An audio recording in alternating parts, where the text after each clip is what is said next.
it. Well, I'm really glad you joined us today so that I can find out all about you. I'm ready. I'm a bit nervous, I have to say. So this is part of an ongoing series, and this is my friend Peter Spalding, who has been a delightful friend, mentor, board member extraordinaire. And he owns Daniel House, and he is a fabulous designer and contractor. And I wanted him to tell his story. So we're going to start off with a series of questions and get to know more about Peter. So Peter, how'd you get into this crazy business? I think that from the time I was 4, I pretty much knew that I wanted to do something with people's houses. I was drawing front doors and then houses, usually ringed in smoke, billowing from the chimney. And then just really never even considered that there would be an alternative. Which, some days I think would have been good to think about something else. But so I went to NYU for school, and I studied the history of architecture and urban design.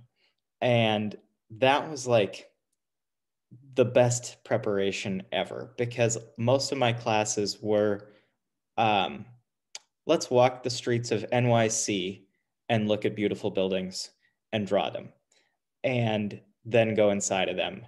And a lot of the classes were actually in the firms of the architects teaching the courses, which was just terrific because we'd go into an office and see how it was actually functioning, and then go out of the office and get to play. I love lifetime knowledge. I just love that. Yeah. And after that, I actually started grad school for architecture at the University of Michigan. And I really should have more carefully considered the exact curriculum that would fit my interests, because I loved to be in the library learning about the history of the buildings that I love. And that school is extremely focused on new technology. And not that that's something that's not exciting. I just think the marriage of those things is really critical. So I asked a fellow student of mine there where the library was, and they're like, oh, a 4th-year student had never been there. And I was kind of like, I don't think this is going to work for me. So I went back to New York, and one of my professors there had a big firm and had just started this new sort of small scale education in classical architecture and design. And there were just 8 students. And he said, if you can get back here in 2 days for the beginning of that year-long class, I can get you in. So I went back and I studied at the Institute of Classical Architecture and Art for a year, and then became an employee at his firm and worked there for about 8 or 9 months. His wife ran an interior design firm out of the same offices, and often he would sort of pass me off to her to do painted renderings for client presentations. And I loved doing that. And I loved the sort of more tactile element of interiors. So I kind of felt like it was serendipitous that I had been put in the interior design office of the architecture firm, because there wasn't enough seating in the drafting room. And you were in heaven. I was in heaven. I loved it. And then my mom is originally from Portland and was moving back here and had bought an old house by Council Crest that really needed to be gut renovated. And I wanted to do the project. So in 2014, I came out here and did that project. And out of that kind of started my real on my own career. Nice. Yeah. Yeah, I think that the actual physical line drawing and the mock-ups is such a tactile. So I completely understand that connection. That's why I'm in the stuff, is just that I love touching it. And Yeah. what's fascinating about you is so many, over the years, so many designers I've interviewed, even when I was at Nordstrom's, I'm like, why'd you want to become a buyer? And I lived in Alaska and all we had was catalogs, and I'd cut out all these pieces and I'd put them on people. And so I think that we always have that little bug early in our lives when it's destiny. Yes. Yeah. In whatever form that becomes. It's a passion. That's an interest becomes a passion interest, all bundled into one. Yeah. Well, so after you launched off on your own, it sounds like your mom was kind of your first client, but tell us about your first client, and was the project successful, and what did you learn? Yes. Well, so true. My first client was my mom. My first client on my own was my mom. And that was challenging. They can either be great clients or scary. Yeah. No, fortunately, it was great. But actually, right after that, I got two clients at the same time, both small projects. One was a condominium in the Pearl that it was a couple of empty nesters, and the contractors were hammer in hand, which was Love them. fantastic. Yeah. And very patient with somebody who was learning to communicate with multiple parties on his own, aka me. So they always had a great foreman who was available all the time. So the project, by no fault of me, went very smoothly. And we did some beautiful custom pieces with Big Branch here in town too. They're a great cabinet maker. And then I did another project that was very different in price point. That had a big budget. I did another project for a little sort of craftsman house in Multnomah Village that was a kitchen. And it was an awkward kitchen that had been, a family room had been added onto it like in the mid 80s. And when the couple bought it, they had no money and just did what they could to make a kitchen that would function for their young family. And they had lived there like 30 years and were like, we finally have the budget to make something nice. But they were still in a very scrappy, they were just scrappy people. So I feel like I got sort of two very, very different worlds at once. The high end where budget is not really a question mark, and the other end where people want to work with you, but you have to be creative to come up with what might fit their budget. And that also kind of ties in with the customer who's always looking over your shoulder and Googling something and thinking they know more than you, and then they want it on a budget, but they keep changing the paradigm. Totally. Yeah. To do a shameless plug for the other thing that I do, about 2 years ago, my brother is my business partner, and we ran a little retail shop for a while, and we had no concept that we should have known this, but we didn't realize that in opening a retail shop, reps for furniture lines and fabric lines were much more interested in coming to see us, and suddenly we got much better pricing, and so our projects could be more profitable. And we thought, well, we could help other designers by sharing this, which great stores in town have done for a long time. But, stores are kind of fewer and further between than they once were.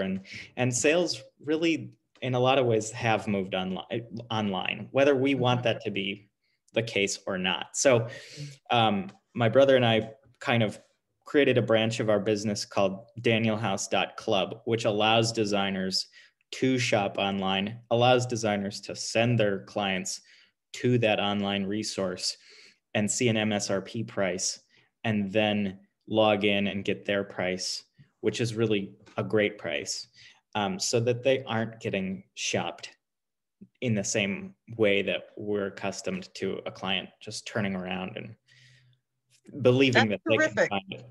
Smart, Mr. Ingenuity. Love it. I am not the smart one in that category. My brother and our business partner, Caleb, have worked really hard to make that work. I just say, yeah, that piece of furniture is hideous. Please don't put it on the site. Or that's going to be a good source for somebody. So, yeah. Oh my goodness. Well, every experienced designer sets out to have a project run perfectly and is as profitable and leaves their client thirsty for more. What are the steps that you set in motion right away to ensure a successful outcome? Like, what is the trajectory of sort of meeting the client and coming through with a successful final unveiling? Yeah. We have tried as much as possible to always approach a project in the same way. It's difficult um, because no client is really the same. No.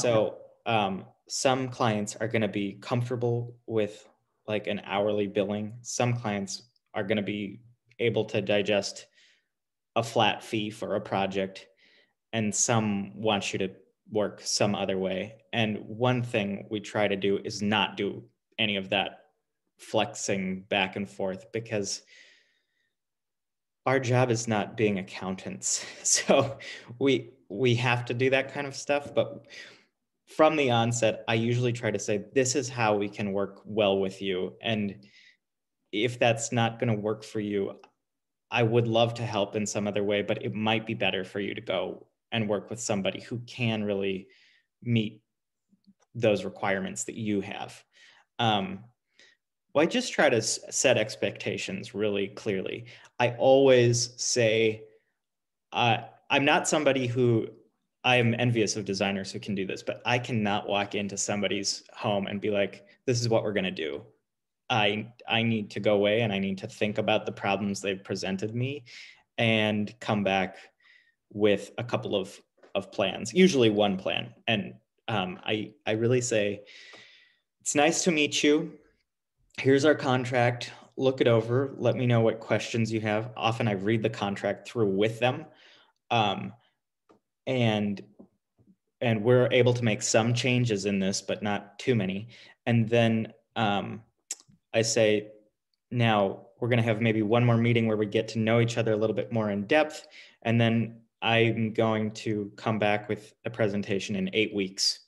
And I will communicate with you if there are questions, but that's the time frame for delivering a comprehensive view of what we're doing. Nice. In our last conversation, I was telling you I'm kind of an old dog, and what I have liked is that it used to be you would get a house that sort of had a tag mark on it, like this is a Sander Lamer house. This is there's a look. Yes. And I think for as famous as Kelly Wearstler is, what I like about her, and the only reason why I'm drawn to her, is that every look is unique. It seems to morph to whatever the need is. And as people have gotten more involved in looking the vortex of crazy of all the things that are out there to want, they become better interactive partners as far as thinking about the project at hand. Yeah. But I think it is a much more synergistic time in design, because it seems to have layers of personality involved in it, which I really like. Yeah, I love that too. And I say we put together a scheme in 8 weeks. I think that's for me, that's the amount of time where it takes me to come with a fully honed perspective. That doesn't mean that's what we're doing. That's when you give me critical feedback and you say, this works for my home or my life, or this pattern really is not for me, let's tweak things. I think, though, that people are paying you because for whatever reason, they like your point of view. What I like about Kelly Wearstler is I think she delivers a point of view, but then is willing to go, it appears to me, I don't know her at all. No, I don't it appears to me that she's willing to go on a journey with her clients. But she is fairly clear that she's offering a couple of values.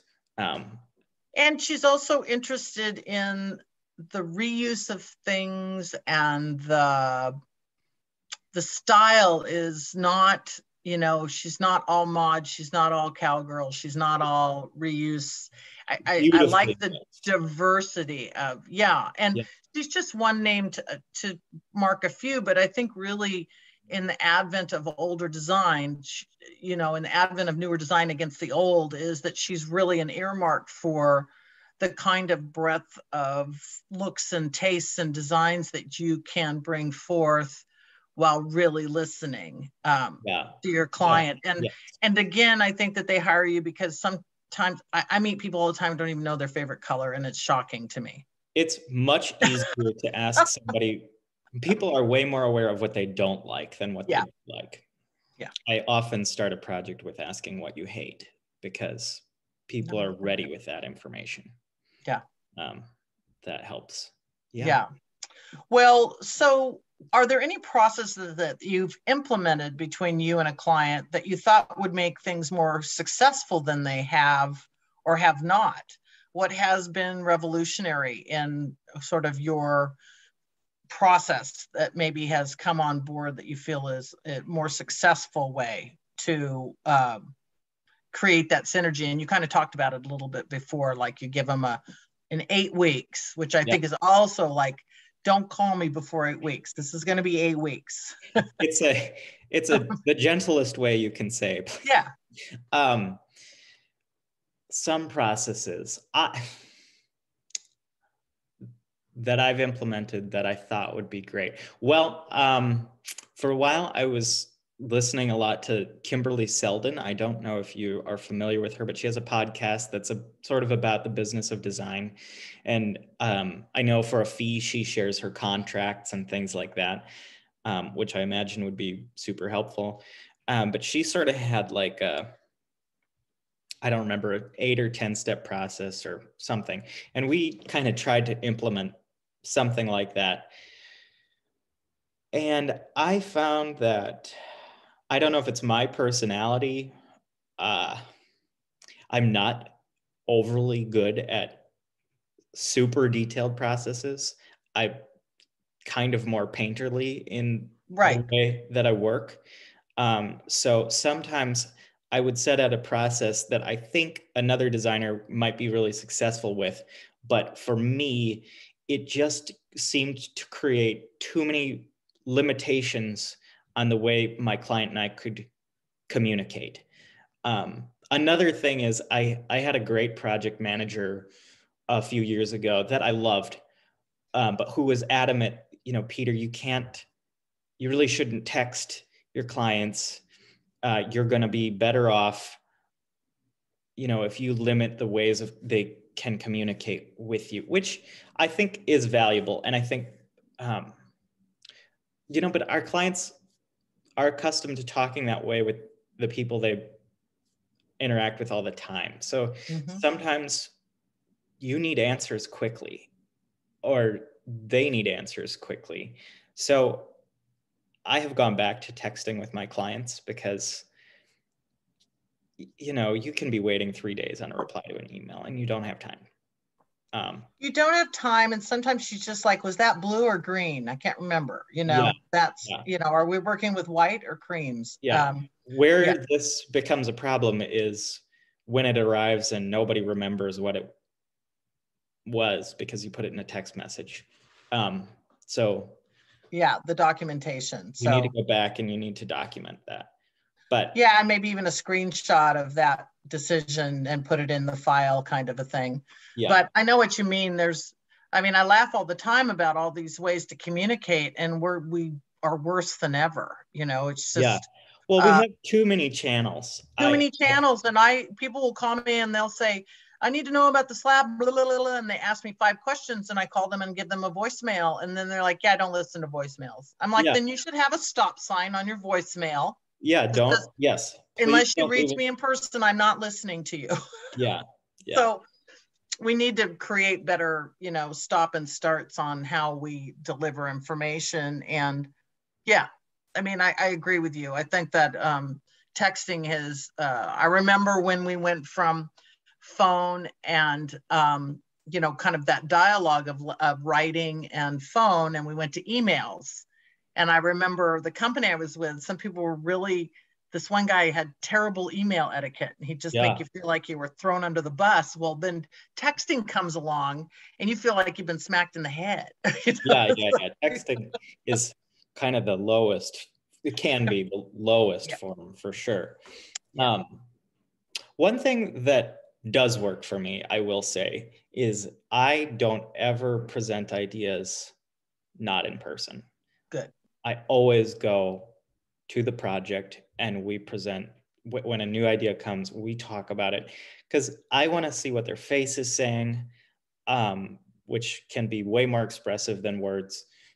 I want to see also how the idea actually feels in the space. And I want to have a conversation about it. Well, I agree. And then you were talking also about the fact that you really are more an artist than you are a bookkeeper. And, you know, from even the Bold Summit, we talked a lot about the fact that you need the bookkeeper. That doesn't have to be you. Yes. Yeah. It's because dangerous. you're in artistic mode. And like you said, you're in the sensory element, and writing out the deets is not always where you're at in the same field. I will say, and this has been very successful too, we do a very, very thorough budget. So that 8 weeks of time, that means that I'm very open to change after that presentation. But everything that I present, I know the price of. Nice. And if they say, yep, this is great, we're ready to take a check and get going. Nice. Because I don't think that you can be so painterly and artistic that you're presenting in a void. You got to know what the stuff you're proposing is going to cost, because nobody can say yes if they have no idea what kind of a ride they're going on. Yeah. Well, failure in the interior design world can come in many different shapes. Sister Parrish said that you can lose a great client over a lampshade. What part of the business do you find to be the most difficult to pull off successfully? Finishing a project. I mean, it's very hard to, I mean, that is right. You can lose a great client over a lampshade. I think I'm very good at when a whole kind of contextual world is presented to me and I need to solve that with the client. But if somebody calls me and they ask me if I can have their rug fixed, for instance, maybe a year or two after the project, like those kind of one-off services that, you know, somebody has invested a lot of time and energy in a relationship with you, and you feel obligated to treat them really well. And you say, yeah, I can have that fixed for you. But really, you cannot always say yes to those sorts of things and ensure that they actually get delivered when you're also running a whole bunch of large scale projects. So where I get in trouble is saying yes to really small things that are outside the parameters of what we've talked about. It also comes with a liability too. Yeah. I mean, I think that that's the trick, is that once you say yes, then all of a sudden you own that rug. Yeah. And you have to be so conscientious about that. So yeah, I mean, I completely get that. So, and I think that's probably where your allies come in. Like you say, here's my contact at this rug person, and that's where you go, and I trust him with my life. Yeah. So I know that this is an industry that is prone to keeping secrets. I keep no secrets. I am happy to tell you who my resources are. We're 2 degrees of separation from everything, whatever. And I'd rather get them more business, you know. They're doing good by me. It's more business for them. Yeah. And nobody's this is a job that takes a tremendous amount of energy and work. And if somebody wants to go compete with me with those things, great. I mean, I've always said for all my career, you know, they can find it anywhere. They really need to like you and, you know, your service. So yeah, it's really important where you find good service, because it becomes harder to find somebody you can really hang your hat on and say, I trust them. I used to only give one tile setter's name out. They'd be Yeah. like, why only him? I'm like, because he shows up on time. He gives an honest bid. He does exemplary work. They're like, you don't need to say anything more. I got Yeah. it. No, I mean, I always tell people when I've presented a budget, I say, this might be more than you thought, and you're welcome to go hire someone else, but I'm not going to oversee anything related to that person because I haven't vetted whether they come in on time or on budget, and I'm not going to be responsible when they don't. Yeah. Yeah. I always like to keep it right where I'm comfortable. Yeah. Yeah. So describe a time when you designed something that you were super confident in, only to see it installed and feel disappointed. Was your client disappointed as well, or did they even notice? I'm sure this has happened to me many times. Actually, I always am disappointed as I'm installing. I don't know why. I have exactly the same problem that my own clients have, which is if it's not all installed together and the full composition done when they first see it, I start to regret every single little choice I've made. So one time I bought a sofa for a awkwardly shaped living room that really was more in appearance an occasional sofa. I mean, it was comfortable. It had a nice, what's it called? Where there aren't three. It was one single cushion, but it was a slightly short sofa. And it was actually, the legs were wooden and it was open underneath. And the legs were probably 15 inches, no, probably 12 inches high. And when I started to install it, I thought that thing looks like it's flying over the rest of the furniture. I mean, it's so much taller. And I almost ended up keeping the original sofa. It hadn't been taken out yet. I almost ended up installing everything and saying, look, I've made a mistake and we need to keep this original sofa and we can explore recovering it, or it does seem to fit in the scheme. But then I thought, no, this is what you've decided. Take this sofa out and put it in the carport and let's get it all together. And when it was all finished, I didn't think anything of it at all. And no, my client never noticed. Loved Loves it. the sofa, uses it all the time. Used to, yeah, I laugh because I've been there with tile. It's like, especially if you're doing natural stone, they look at one piece and then they're like, this isn't the color that we just like, wait, whoa, get out of the room. Yeah, hang on a little bit. It's going to be just fine. Yeah. So, I totally get that, but I'm sorry you beat yourself up about that. That'd been scary. It was scary. It was scary. Yeah. You start thinking about, oh, no. Well, I think of the mark of a great interior designer is the one that knows that the function of the room is as important as how it looks. Can you describe how sometimes that you sacrifice function for beauty and regretted it? Or are there any times that you wish you would have pushed for the importance of the beautiful? Did you ever get dumbed down on a job, maybe is a better way to put it? Like they got scared.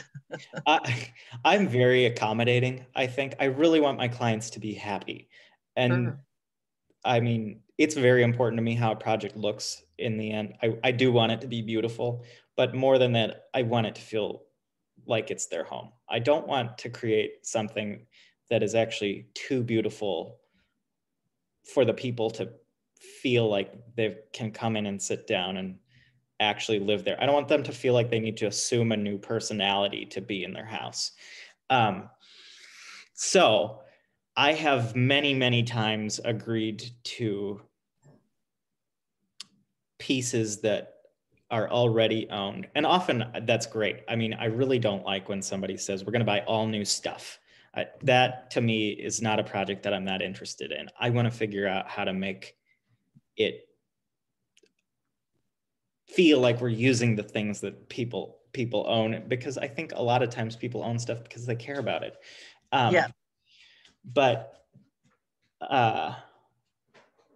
But that leads me sometimes to allow things to stay in that really don't look good.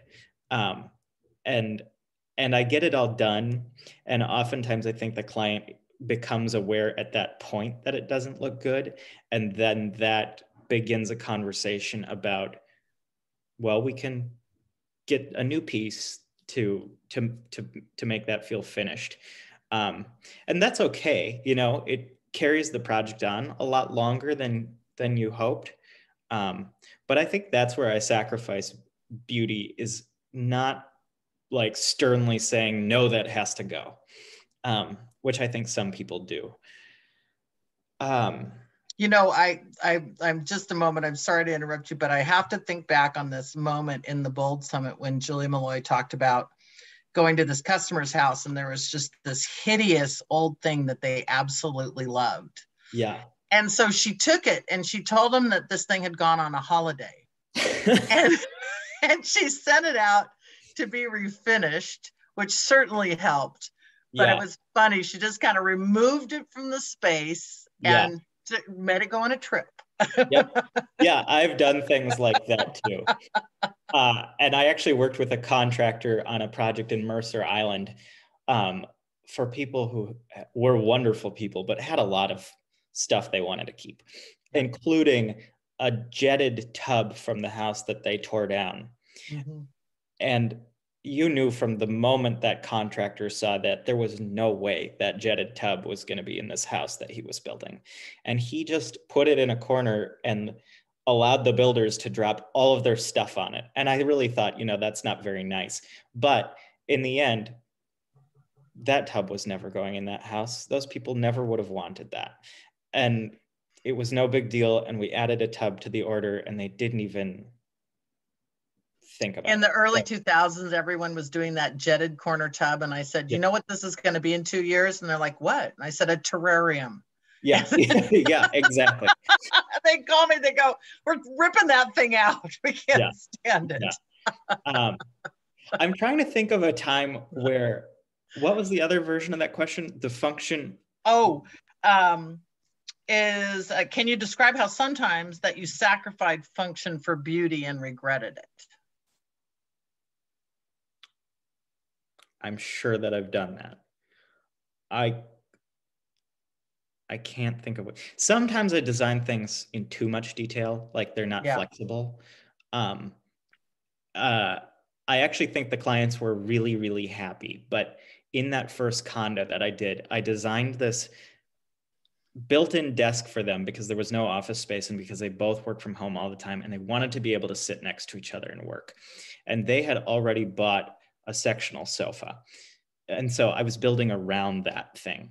So we built this desk that skirted along the backside and then met the wall and became a sofa back credenza that could open and store like blankets and backpacks and things in the back of it. And then it skirted the sofa again so that it became an end table that had a file cabinet in the bottom of it. And it was beautiful. And I think they loved it. But then the sofa had an arm that dropped and exposed part of the desk. And I designed this little touch latch compartment that could be used either as like a secret bar or a place to store remotes. Fun.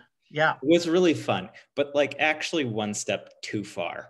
Like it never quite served what that purpose was, and it wasn't versatile, and no other sofa can ever go in that spot. So they are committed to that, which maybe is fine, but they're trying to sell it now because they've moved upstairs.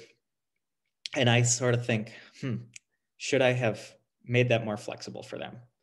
So I don't know. Maybe it was perfect, but I think coulda, woulda. Yeah, it was probably just perfect, and they just let it live with the house. Yep. So, we were talking earlier about clients, and that sometimes a client has expectations that supersede your ability. Have you ever severed ties with a client, and did you consider that a failure, or how do you look back with that with gratitude, and why? I have never officially severed ties. I have been asked to come back to projects that maybe like they had one project that they wanted, and we went through that, and the whole experience was miserable for me. And they've asked me to do another project for them, and I just said, here are a couple of names. Like, I can't work for you again. And really, I think if I asked them, they would feel that we had an amicable relationship, which I feel good about, you know. Yeah. But I made no money, and I was tired all the time and so anxious because I thought, when is my phone going to ring next? When am I getting sued? Because everyone was getting sued on this job. And I was like the third person who had been brought in. Yeah, that's a walk away moment. Yep. I should have. I absolutely should have said no to begin with on this project. But was there another part of this question? Or... No, just like, you know, did you, you know, in the sense of it, like, it's more a question like, if you let this client go, did you take it as a failure, or were you just grateful that you had the chutzpah to say, this is just not working for me? I mean, you know, I think that I've talked to my designer friends before who have fired clients and just like, we're not going to make it together. And there's a twinge of regret, but there's also a wash of relief. And gratitude with themselves for just having the strength of mind to think, you know, it's not just self-preservation, but I have a name that I'm upholding, and this is going to go badly for both my name and my reputation. And they're never going to be happy. Don't regret saying, no, I can't do this next project with you. That I've not lost a bit of sleep over. Yeah. Well, that's good, because you shouldn't. Are there any telltale signs when meeting a new client that shows that you will or will not work well together? Do you have any kind of like little flags that come up with anything? Yeah, you know, I've heard a lot of people say, you know, if they don't offer you a glass of water or something, that's a good sign. Sweet. And I think that's nice. I also think it's a bit old school. I'm not sure if younger people have even been taught to offer something to drink.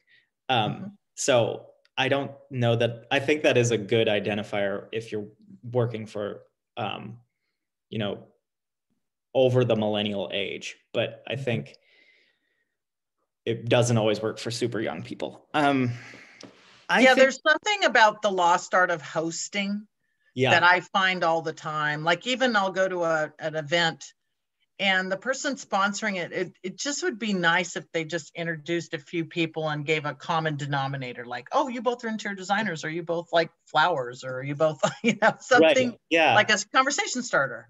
Yeah, I think young people don't really know quite how to do that in the same way. It's a real art, and it really, it's such a great skill for people to put them at ease. But it's a simple thing. Like, even when I was as a waitress, they're like, put the bread and water right in front of them, and you can finish for your other table before you come back. There are little tricks. I think you can tell really quickly if somebody is hiring you basically as like a purchasing agent. And that's not somebody that I want to work for. I can tell that in minutes. And that I say, you know, that's not really what we do. And you know, if they're like asking you about your discounts, and, you know, if you run your business where you share your discount, great. But that shouldn't be like that shouldn't come up within the first 5 minutes of a talk. No, that comes up down the line. Like, 35 minutes in. Great. Yeah, like this plumbing fixture, I really, really want this, but it's over my budget. Do you have any ways we can wiggle that? I mean, that's like a conversation, but it's not like every single, how much is that? How much is that? How much is that? I don't like being nickeled and dimed at all, because I don't think we can even think about projects that way. We can't kind of parse out each line item. No, and I think at the end of the day, it's shocking for anyone, the cost. I mean, I think that no one really knows until they know what things are going to cost. So I understand that curiosity, but in 8 weeks, they'll know what it's going to cost. Right. Yeah. If you'll just hang on, I've told you the time frame and we're going to get this nailed down. The other thing, I had something else and now it's gone from me. Well, I don't really, if I'm working for a couple, I really want them both to have been able to make the time to be there. Mm-hmm. If one person is elusive, I usually know that something's going to go wrong. That might not be true if it's clear that the one person that's meeting with me is the one person who cares and is paying the bills. The decision maker, yes. Yeah. Mm-hmm. If they're the one person who cares, but they have to go back to their spouse and have a discussion, and then but I don't have any opportunity to interact with that person, that's very difficult. And I think you can get a fair sense of whether that's going to happen within the first 1 to 2 interactions. Yeah, I have a double major psych and art history, and I always say that I do more couples counseling than anything because usually both people have different missions in this whole process. Yes. Yeah. I think, I mean, this is old school, but I do think there's an inclination to say that the man cares less about the interior. And I have found that that is an absolute falsehood. Yes. That is not even close to true. Yes. And I also have met a lot of men that feel like they can't use parts of their house because they're too pristine, like it's her room or something. Yeah. And so again, that's part of the new paradigm is the whole house has to work for the whole family. Everybody. Yeah. I love that actually. Because I always thought, what a wasted room. You have this beautiful living room and no one's ever allowed to use it. It is not beautiful if it's not meant to be. White sofa and white rug and no wine, thank you. Nope. So the focus of our conversation has been epic failures. And of course, there are triumphs. And when they come, they feel so good. Can you express your biggest triumph during the last year or during your career? And then we're going to go into the big abyss of failure. Like, do you have one that just stood out for you as something that you learned the most from and you took the most heed from? Well, okay. My biggest success would not be an aesthetic one. I'll say that when every project is finished, when the last thing is installed and you stand back and you think of kind of all the torment that everyone's been through to make it so, but then the client comes in and they love it. And then later they write you an email and say, this is just such a gift. I mean, that always feels like success. But I did get a project pretty early on in my career that spanned like 3 years. And I said to myself, because it was really more than I knew how to handle. It was stepping out of my comfort zone. It was a huge house being built from the ground up. And I was really hired to do, as the project progressed, all of the interior architecture. And I really said to myself, my one goal is to not get fired. And that's a pretty low bar to set, but I thought this is the only way that I'm going to emerge from this project not upset with myself. And after these 3 years, which were painful, I'll say, though they had good things along the way, the client, I went up to deliver something, and he had been a challenging person to work with. He walked me through the house almost as if I hadn't been there to facilitate everything. He goes, I mean, the cabinet maker just did a beautiful job over here. He created these. And I thought, I know that you've never met the cabinet maker. I worked directly, tirelessly. Yes. That is because of Me. me. But it wasn't him not acknowledging me. He sat down at the end of the tour and just in passing said, "You've done a great job." Nice. And that just felt so good because my only bar was don't get fired. Yeah. So that was a success. Would I say the project was absolutely beautiful? No, I wouldn't. But he was happy. Good. Then it's beautiful. Yeah. Yeah. So, okay, epic failure. Let's talk. Was there one that you've kind of stands out in your career as a learning experience or moment that you felt like maybe you could have I'm learned sure from? there are many. Let's see. In that same house, it was always difficult to get decisions made. And I so much back and forth on colors in this house, which is something I really care about a lot. I strive to make a color palette that is exciting but integrated throughout the entire house. And I tend to do a lot of like high gloss, floor to ceiling, like on bookcases in libraries, like a uniform high gloss color, which is not really good on a lake, and which I did slowly discover as this house got installed. It so much light reflects off the lake that a room that's painted high gloss can be painful to be in. Yeah. And I did learn that before it got installed. And so I re-specified this color for the library that I had specified in high gloss, but I really should have had a huge amount of it painted in that room because it looks like Candyland. I mean, it's really ugly. And the client didn't want to have it repainted. I mean, they were okay with it. I mean, she said, "I call this my Candyland room." And I'm like, but it's awful and we should have fixed it. So that was one failure, walking in and seeing that I had epically chosen the wrong color, and I could have fixed. There were tools to not have had that failure. And what were they? I mean, to have gone and I was a little intimidated on that project because I was really young in my career. I was afraid to ask the contractor to have big swaths painted in the room. Got it. Mm-hmm.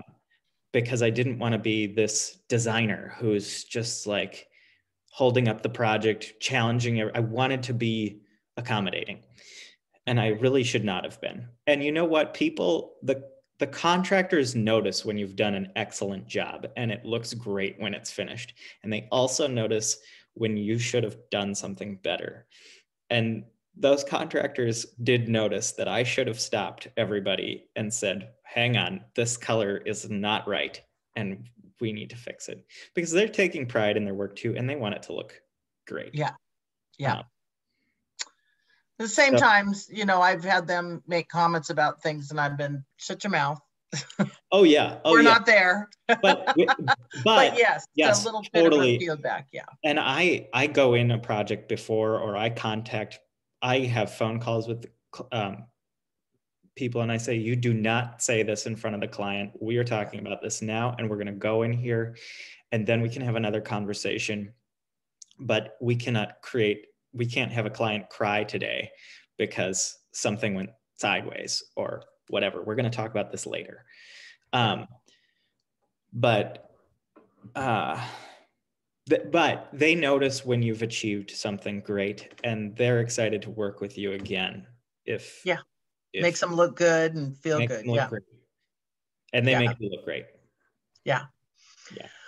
Well, I know how hard you work, and I have been a board member with you for a while now, and I just think you're amazing what you were able to pull off for the Birch community and how hard you worked for them in a perilous time. I've seen your work and I'm always impressed. And I'm a color girl, so I love color. We're somewhat alone here in the Pacific Northwest, but well, you wait. People yeah, come. people are going to know about color soon. Yeah, They it's funny when Gretchen started her Divine Paint, people started. It was sort of like lemmings. Everyone, whatever Gretchen said, people went, "Oh, like knees up Hutton," and but she got people to do some really bold things, but we haven't had anyone sort of be the maven of color around here for a while to kind of take people off the precipice. And we've been stuck in this really white moment. And I'm so grateful for wood and some color coming back. I mean, even those appliances sort of have that 70s ring to them with all the colors but I love the vivacity. I'm all in for fun. Yeah. But I really appreciate your friendship and your partnership in all of this, and I'm excited for your continued success. I think you do a great job, and people really like you. And I'm excited for your future in Daniel House and whatnot. And I hope you'll keep us all in the loop of all your great goings on. But I really appreciate your time today and the interview. It just was lovely getting to know you better. Yeah. Well, same to you in our last interview session. Now I feel like we're true pals. We're pals, for sure. Anyway, well, you have a glorious Tuesday, and thank you so much for your time. And I look forward to seeing you in person soon and all of the good stuff, but continued success, my friend. Same to you. Thank you, Amy. Thank you. Bye, Peter.